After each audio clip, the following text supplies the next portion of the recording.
So guys, the last time the RS4 B9 was on the channel, it was before RBR leveled up to the unique automotive channel that you guys enjoy so much today. So I've never really had a chance to give it the treatment that it deserves on my canvas over here. So today we're going to explore the full history of the car that essentially links back to the origins of Audi Sport. And that is the RS4 Avant. It's in the facelift version, and it comes in a world where strange things are happening with its rivals. We've got an M3 with a really strange face. We've got a C63 that, well, really doesn't deserve the name 63 anymore, going downsized to a 4-cylinder. And in between sits this RS4 looking, well, rather quite tasteful. So today we're going to explore the full history of the Audi RS4 and then dive into this facelift and see what it's like.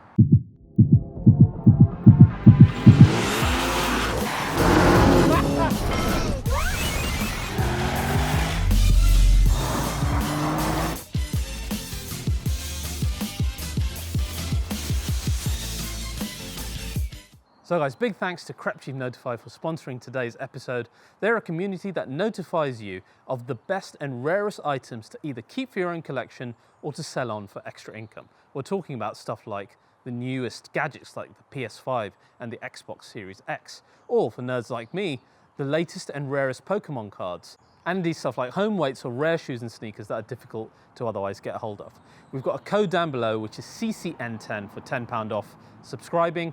Well worth looking at if you want to make some extra income to splurge on cars or just to get some rarer items. So guys, the history of the RS4. It links back to the first ever RS car, the first proper one. That was this car.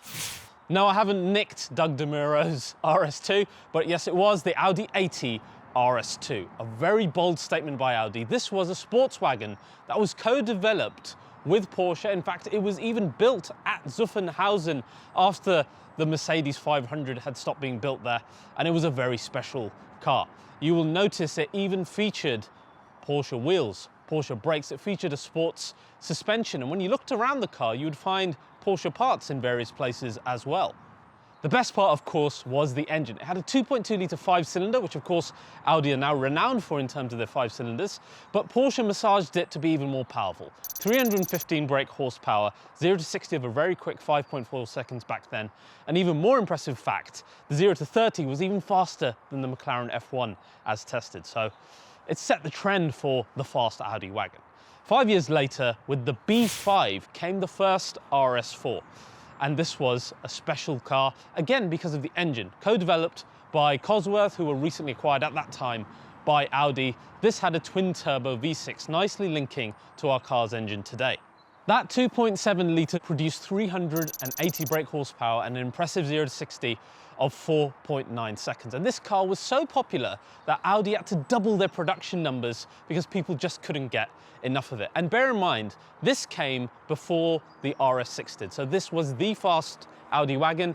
I still believe myself that it is today the one to have. We'll get onto that later. After this, the next generation. This was the naturally aspirated V8. This was in the B7 version of the RS4, and this was a big change going to the V8, but it was a lovely naturally aspirated high revving engine that produced 420 brake horsepower, although a similar 0 to 60. More interesting was the asymmetrical torque controlling quattro system, which gave up to 60% power to the rear and 40 to the front, so a bit more rear-wheel drive than before. The last time we had the manual only. It was the only car in class to offer carbon ceramic brakes, and in that generation you could get the Avant, a sedan, and later a cabriolet as well. And this stopped in the car that followed on from this. So then came, again, another V8 version of the RS4. Still naturally aspirated, but this time producing more power. 450 brake horsepower in this one. The same power as we have in our car today. This time, of course, the V8 was linked to a dual clutch gearbox, the S-Tronic, which made the car quicker 0 to 60, which was great, but it was the last time, sadly, that we saw that lovely V8. Though, what I do like about this iteration is just how muscular it looks. It looks like that guy at the gym who never gives up bulking season. He's forever looking a bit larger than he really should. Then we jump forward to our pre-facelift of the B9 today. and this is the last car that we had on the channel. This links a little bit more back to the RS2 in the sense that it shares something with Porsche, which is the twin-turbo V6, but of course that links more to our 1999 car in the B5 with the V6 twin-turbo. So we lost the lovely V8, but this car does shave 35 kg from the last one. We have a hot V-setup V6 linked to now a torque converter, and that whole package I found to be really responsive and very much like a natural engine. So I was very impressed by that element of the car. And this time the Quattro system was much more clever, giving up to 85% to the rear, giving much more of that rear-wheel drive feel that you would like in a sports wagon. Then we come to our facelift today. And I really think it does look fantastic, particularly in this red finish. We'll go into the design in a minute. In terms of what's changed, not a lot. It's a bit more of a nip tuck, just like what AMG and M did with their facelifts of their car, and indeed Alfa with the Quadrifoglio, if you want to compare it. The main news is a revised gearbox software to make the torque converter even snappier and even more weight shedding, getting rid of sound deadening within the car. The difference compared to the previous gen is over 100 kg now. So we have a lighter, nimbler feeling car, hopefully, that we'll see later on the drive. Of course, there's a load of tech changes inside. The car features the new 10.1-inch MMI system, as you'll see in all other new Audis. And more importantly, in the Audi virtual cockpit, you've got a load of RS-specific screens, which are quite customizable and all suit the theme of the RS4 quite nicely. The rest of the interior, still up there with the best. Love that steering wheel especially. In terms of the outside, we've got new matrix LED headlights on the front, sadly still with the fake vents. I think they look really good versus the old ones actually. They're a little bit more simple, but in line with the newer Audi Sport stuff. And speaking of being in line with the recent Audi Sport stuff, the front end is very, very RS6 to me. They've really made those front intakes very, very large. I'm loving the wide arches, as we always do with the Audi Sport cars. An extra 30 millimeters sticking out they are, and they look fantastic, particularly in this finish. The entire stance is best in class at the moment. We'll talk about the future in a minute, but it looks a lot more aggressive in person than I can try and capture on the camera, and hopefully you'll see a bit of that when it's shooting around our RBR studio later. In terms of the rear, not a huge amount has changed. The rear lights, yes, again, are more in line with the rest of the Audi lineup, and those lovely round pipes that we're also envious of, looking fantastic on the RS4. Now, in terms of the future, it's a weird place for the RS4 to exist, but perhaps it'll be advantageous for this car, because the M3 is coming with a wagon and with all-wheel drive to take the fight to the RS4, which is going to make life a bit difficult for this car, but of course it's got a really weird-looking face. On the other side, we've got the C63, which probably doesn't deserve to be called such anymore, with a 4-cylinder hybrid, though this time with 4-wheel drive, drift mode, and potentially over 550 brake horsepower, which is insane. And sound is going to be less of an issue with all of these cars in the future because they're all going to sound rubbish. Where does that leave the RS4? Well, I think it's sitting pretty because it's still got the engine it should have. It still has the looks that it should have. It still has the driveline that it's always had. But maybe they'll need to be a bit more clever in the future. Where will they go? Will they go for a fully electric EV RS4 in the future? Or will they keep this same formula and add a bit of hybrid tech to it like AMG are doing? We can't say, but I'm excited to see. Before that, this might be the sweet spot of the entire generation. One of the lightest cars with excellent dynamics, a really, really nice feeling engine. Let's see what it's like outside on the road.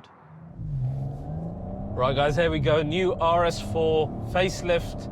Let's see what it's like. I'm not expecting huge changes, but I'd like a refresh on what this car feels like, having driven so much of C63 and M3. Now, I've lived with this car for the best part of a week now, and alongside all the other cars that I test and that I own, I kept coming back to the RS4.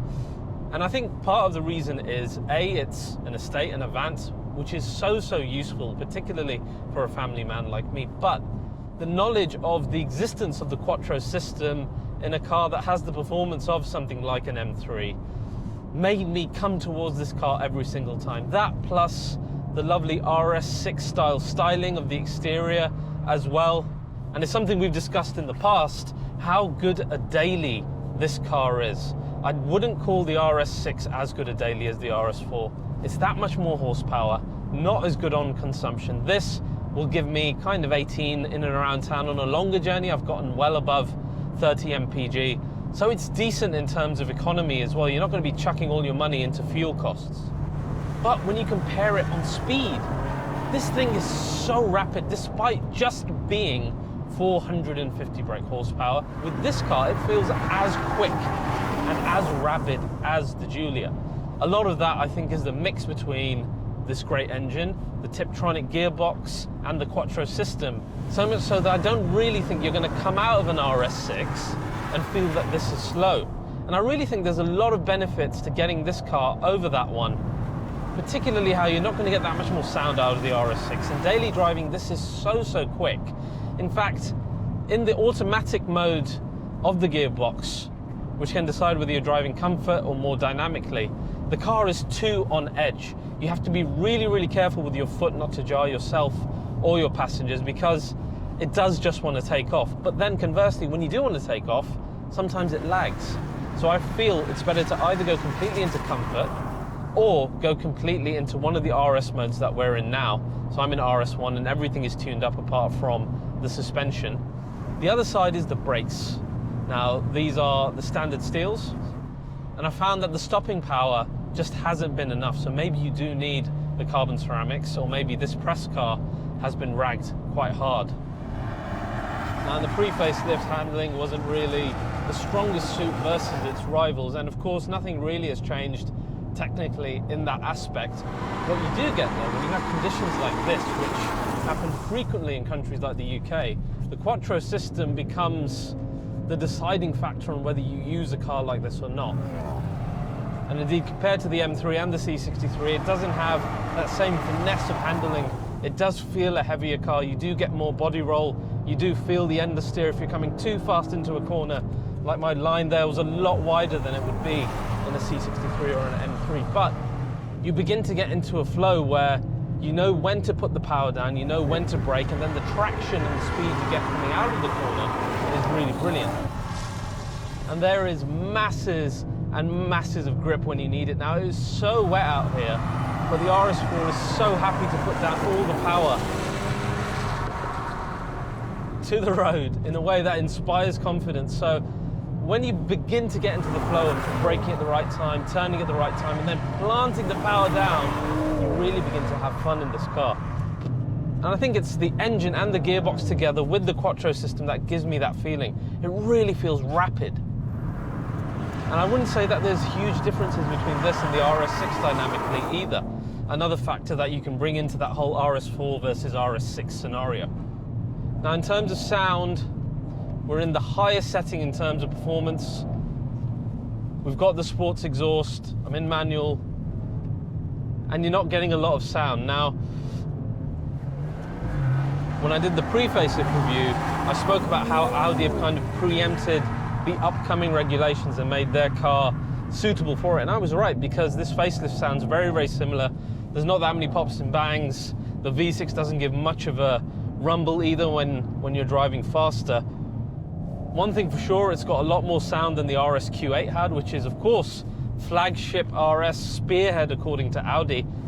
It's still got pops and bangs, which you can discern, you can make them play. They're very muted, but they are there. And you get a nice kind of rev and a kind of a fart on upshift as well. So there's enough there to kind of keep you entertained. And as I said, even versus RS-Q8, there's more in the RS4.